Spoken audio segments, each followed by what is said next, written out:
Mayor Caldwell and the media got a tour of the first gravity flow sewage tunnel being built. We went about 1.6 miles underground to, at one point, we're almost 300 feet underground in this gravity flow tunnel that we're building.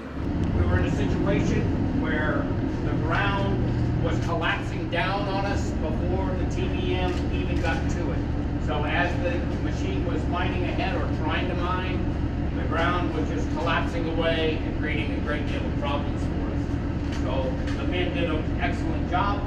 Looks good. Yeah. Looks great. The tunnel, after we get through mining it, will install fiberglass pipe. It's 10 feet inside diameter, 20-foot long joints, each one weighing 20,000 pounds. 880 of them have to be lined and put together inside of this before we're done. The tunnel is 60% done. When completed, it will be 3 miles long and send wastewater from the Kaneohe wastewater treatment plant to the one in Kailua. The tunnel will be built 35 feet below ground in Kaneohe and descend to 60 feet below ground on the other end. 400 feet below the surface is the deepest point, 13 feet in diameter. And the beauty of this is we're going to have sewage moving by gravity and not pumping under pressure. You know, pumping under pressure means you've got to use a lot of electricity. And if there's a break, because it's pressurized, the sewage comes out and it's not a pretty picture. When it's completed, we're going to be able to store a lot more sewage when we have wet weather events. It'll impact sewage spills. We'll have fewer of those. And then the really, really good news is that we have capacity for the future.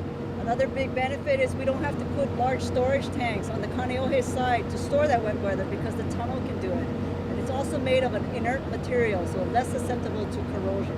A tunnel boring machine, 13 feet in diameter, is digging the tunnel.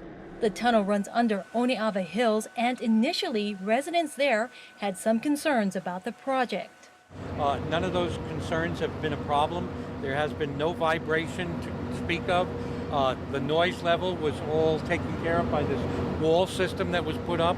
I think until it's done, people are still going to have some concerns about it, but so far, we're very pleased with how the project's been progressing and the communication that we've been getting from the city. When it finally gets to Kailua, it's going to be about 63 feet below the surface of the earth. And so the second part of this tunnel project is going to be the construction of a pump station, which will then lift the sewage to the surface so that it can be treated here in Kailua. The pipe that we're putting in is going to be fiberglass, inert type pipe. They say it could last 100, 150 years. That's based on testing. Nobody's been around that long to actually know that it lasts that long. We're expecting it to last as long as the Roman aqueduct. The cost for the first phase of the project is $174 million, and it should be completed by June.